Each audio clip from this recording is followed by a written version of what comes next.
সেটা আমার কাছে একটা খুব ভালো আর এক্সাইটিং খবর অ্যাজ আ ফ্যান গার্ল, যে আমার খুব ভালো লাগছে যে আমি কোয়েলদির সাথে কোনো একটা প্রজেক্টে অ্যাসোসিয়েটেড টুগেদার। আর of course this is my first time Star Jalsha Mahalaya, so খুবই খুবই এক্সাইটেড, খুবই নার্ভাস। জানতে চাই যে দর্শকের কেমন লাগলো। খুব ভালো লেগেছে, এটা আমার তৃতীয়বার স্টার জলসায় মহালয়া, এবং প্রতিবারের মতনই এবারেও ভীষণ ভীষণ এক্সাইটমেন্ট নিয়ে আমি কাজ করেছি, কারণ মা দুর্গা হওয়ার একটা অন্য রকমের একটা অনুভব, একটা অন্য রকমের অনুভূতি কাজ করে, এবং সেটা নিয়ে আমার যেদিন শুটিং ছিল সেদিন কৌশানি ছিল না, কিন্তু পরে আমি যখন ওর পারফরমেন্সটা দেখলাম, কারণ আমার ডাবিং হয়ে গেছে, তখন আমি যখন ওটা দেখছিলাম তখন ভীষণ ভালো লেগেছে। আর আমি পার্সোনালি একটু আগেই আমি ওকে বললাম যে ভীষণ ভীষণ ভালো কাজ করেছে সে, এবং বাকি সবাই মানে অনেক মা দুর্গার অনেক রূপ, প্রত্যেকেই এত সুন্দর কাজ করেছে। অনেকে ক্যামেরার সামনে হয়তো দেখতে পাওয়া গেছে, আবার অনেককে দেখতে পাওয়া যায়নি, কিন্তু the entire team of Mahalaya was fantastic. তো খুব আনন্দ করে আমরা কাজ করেছি। তো কোয়েলদি, তুমি তো অনেকবারই দুর্গার অবতার করেছো, তো তোমার কাছে কি মনে হয়েছে মহালয়ার কোন অবতারটা করাটা বেশি টাফ?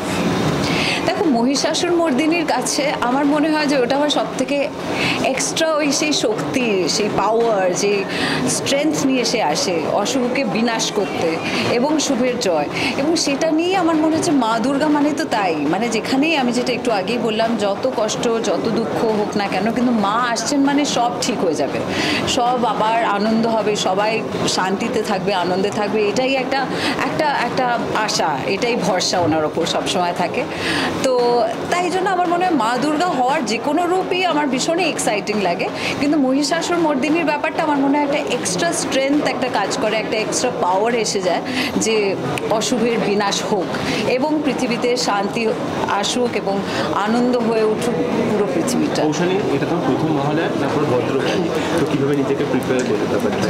সো আমার এখানে দুটো রূপ আছে, মানে দুই কল্পে অ্যাকচুয়ালি অসুর বিনাশ হচ্ছে, সেখানে আমার একটা মহিষাসুর মর্দিনী লুক আছে আর একটা ভদ্রকালীর লুক আছে। সো মহিষাসুর মর্দিনী প্রোমোটা আই থিঙ্ক এখনও বেরোবে, বাট ভদ্রকালী লুকটা তোমরা দেখেছো। সো আমি যেটা বললাম যে এরকম কোনো মাইথোলজিক্যাল ক্যারেক্টার করা, এটা একটা অনেক বড় ভাগ্য, অ্যান্ড সেখানে এটাকে জাস্টিস করতে হলে মানে তোমাকে না ভেতর থেকে করতে হবে পুরোটা, মানে you have to feel it, তোমাকে নিজের মধ্যে ভাবতে হবে যে তুমি মানে যেভাবে আমরা দেখে আসি, আমরা ভগবানের কাছে যেভাবে সব একদম স্বচ্ছতার সাথে সবটা চাই, ঠিক সেইভাবেই মায়ের কথা ভেবে মাকে স্মরণে রেখে তোমাকে মানে করতে হবে অভিনয়টা। So I think I did it with honesty. আর আমার মনে হয় যে মানে ইট ইজ ভেরি চ্যালেঞ্জিং, মানে আমার প্রথম হারনেস শট দিয়েছি আমি মহালয়া, সো আমার কাছে এটা চ্যালেঞ্জিং ছিল, আর আমি এই মহালয়া করা আমার হচ্ছে অভিজ্ঞতার জন্য, সো সেটা আমার কাছে সারা জীবন মনে রাখার মতন। সববারই মানে ভীষণ ভীষণ, আমি কোনোবারই বলতে পারবো না যে একটু কম ছিল, সেরকম নয়, প্রত্যেকবারই এক্সাইটমেন্ট একটা তুঙ্গে থাকে, যে না আমি সেই কলটা পাই যে মহালয়া হবে এবং আবার সেই মা দুর্গার রূপে, তো সেটা একটা দারুণ একটা অন্য রকমের একটা এক্সাইটমেন্ট, অন্য রকমের উন্মাদনা কাজ করে, এবং সেটাই এবারেও তাই হয়েছে। এবারে যদিও পার্বতী আসছে সব একদম পুরো তার পরিবারকে নিয়ে, সংসারকে নিয়ে পুরো সে আসছে, এবং বাচ্চাদের অনেক প্রশ্ন তাদের উত্তর দিতে দিতে আসছে, সে কি অনেক কিছু, ভদ্রকালীর ব্যাপারেও কথা বলে, সে আদ্যা শক্তির ব্যাপারেও কথা বলে, সে পার্বতীর ব্যাপারেও কথা বলে। তো এখানে পার্বতীর রূপে যে আমার যেটা হচ্ছে সেটা অনেকটা ন্যারেশন আছে, পার্বতীর রূপে অনেক অনেক ন্যারেশন, আদ্যা শক্তির রূপেও আছে। তো খুব ভালো করে, খুব আনন্দ করে ওই, আর মহিষাসুর মর্দিনীর ব্যাপারটাই তো আলাদা, সেখানে মানে মনে হয় যে সেই পাওয়ারটা আমার মনে করতে করতে ওই যখন আমরা রেডি হই, এই রেডি হওয়ার মধ্যে থেকেই আমার মনে শুধু আমার কেন, আমার মনে যারা রেডিও করে, যারা মেকআপ আর্টিস্ট, হেয়ার ড্রেসার্স, মানে কস্টিউম আর্টিস্ট, তারা সবাই কিন্তু না একটা আমাদের না মধ্যে একটা অন্য রকমের পাওয়ার, একটা অন্য রকমের উত্তেজনা কাজ করে ওই সময়টা। শেষে শুধু এইটাই বলবো দর্শককে যে 21শে সেপ্টেম্বর একদম দেখতে ভুলবেন না মহিষাসুর মর্দিনী মাতৃরূপেণা সংস্থিতা, ভোর 5টার সময় স্টার জলসাতে। প্রবেশে কাশিদাম দিব্যতা লাভ করেছে।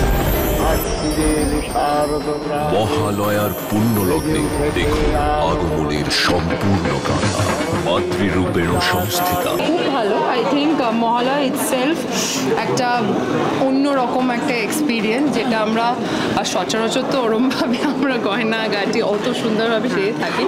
I think it's a team effort, মানে স্টাইলিস্ট থেকে ডিজাইনার থেকে makeup artist everyone, I think পুরো চ্যানেল এন্টায়ার টিম একটা লুক ক্রিয়েট করতে যে এফোর্টটা দেয়, ওই যে পুরো প্রসেসটা। আমার তো পুরো ফ্যামিলি আছে এবার মহালয়ায়, আমার বর, আমার ছেলে মেয়ে সবাইকে নিয়ে আমি এবার মহালয়াতে আছি। আই থিঙ্ক খুব ভালো লেগেছে। আচ্ছা, মহালয়া মানে তো ইমোশন একটা, এবার সেই ছোটবেলা থেকে আমরা সেটা দেখে আসছি, শুনে আসছি, তোমরাও সেটা।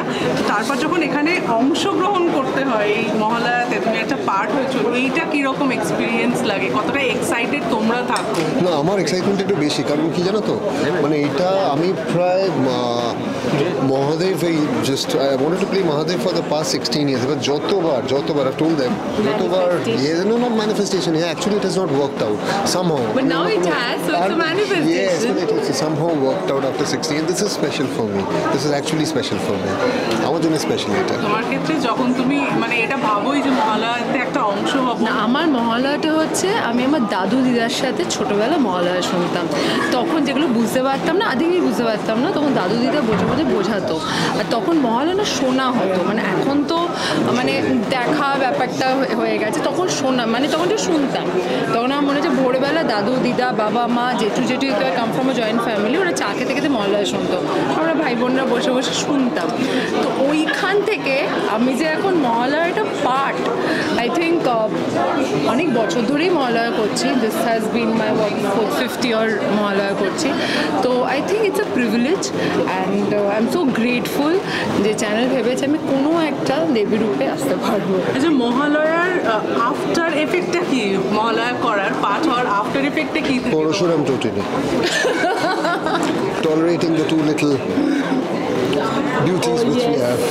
লক্ষ্মী গণেশ যারা এই মহালয়া হয়েছিল, একদমই লক্ষ্মী গণেশ না, ওই যে ঝড়টা হয় ওইটা ব্যালেন্সিং কিন করাটা, ওইটা হচ্ছে the after effect of it. আচ্ছা, দেবদেবী হিসেবে যখন প্রেজেন্ট করতে হয়, কোন দিকে কীভাবে প্রিপেয়ার